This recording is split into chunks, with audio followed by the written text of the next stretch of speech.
இது ஒரு புளிய மரம். இந்த புளிய மரத்துக்கும் ஞானிகளுக்கும் சம்பந்தம் உண்டு.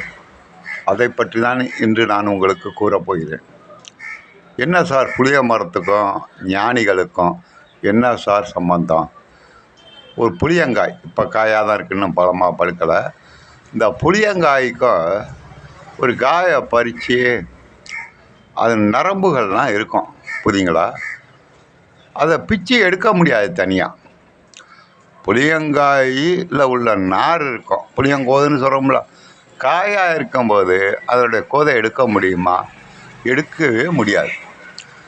கையால் பிச்சு எடுத்தீங்கன்னா கை நகமே போயிடும், ஃபுல்லாக நார் எடுக்க முடியாது, புரியுங்களா? இப்போ உடலும் உயிரும் கலந்து இருப்பது, இப்போ உடம்பும் உயிரும் கலந்து இருக்கும்போது ஆத்மாவை அதிலிருந்து ஞானிகள் பிரித்து எடுப்பார்கள். எப்படி?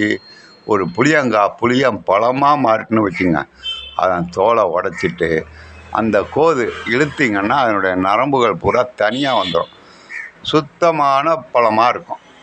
கொட்டை எடுத்த புளி, கொட்டை எடுக்காத புளி, இதெல்லாம் நீங்கள் கேள்விப்பட்டிருக்கீங்க. வியாபாரத்தை விற்கிறவன் வருவான். அப்போ அந்த நரம்புகளை எடுப்பது பழுத்தத்துக்கு பிறகு எடுக்க முடியும், காயாக இருக்கும்போது எடுக்க முடியாது. ஞானிகளும் அப்படித்தான்.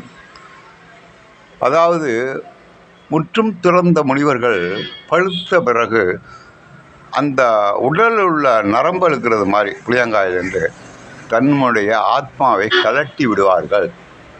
அதாவது தலைக்கு மேலே 12 அங்குலம் உயரத்துக்கு தன்னுடைய ஆத்மாவை கொண்டு போடுவார்கள். அப்படி கொண்டு போகும்போது அவர்கள் தான் சித்தர்கள்.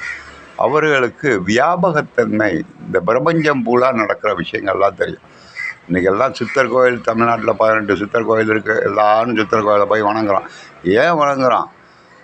அந்த சித்தர்கள் என்ன பண்ணாங்கன்னா தன்னுடைய ஆத்மாவை கலட்டி எடுத்தார்கள். அதுதான் அட்டாங்க யோகம் அப்படின்னு இருக்குது, புரியுங்களா?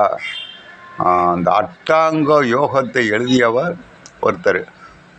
யோக பயிற்சி, யமம், நியமம், பிராணாயாமம், பிரத்யாகாரம், தாரணை, தியானம், சமாதி அப்படிங்கிற 8 பயிற்சியை பெற்று இந்த ஆத்மாவை கலட்டிடுவாங்க. தலைக்கு மேலே 12 அங்குலத்தில் உயர்ந்துடும். அப்படி தான் ஜீவ சமாதி ஆகிறது, புரியுங்களா? அப்போ வியாபகத்தன்மை மனிதனுக்கு உடம்பிலே உண்டு. அந்த மாதிரி ஞானிகளுக்கு உலகத்தில் உள்ள பிரபஞ்சங்களில் நடக்கக்கூடிய அனைத்து விஷயங்களும் தெரியும். உண்மையான துறவிகளுக்கு, ஞானிகளுக்கு. ராமகிருஷ்ண பரமஹம்சர் ஸ்ரீரங்கத்தில் இருக்கார். ராமகிருஷ்ண பரமஹம்சர் ராமானுஜர். அங்கே போய் பார்த்திங்கன்னா அவர் உடம்பு அப்படியே இருக்கும், ஆத்மாவும் அப்படியே மேலே இருக்கும்.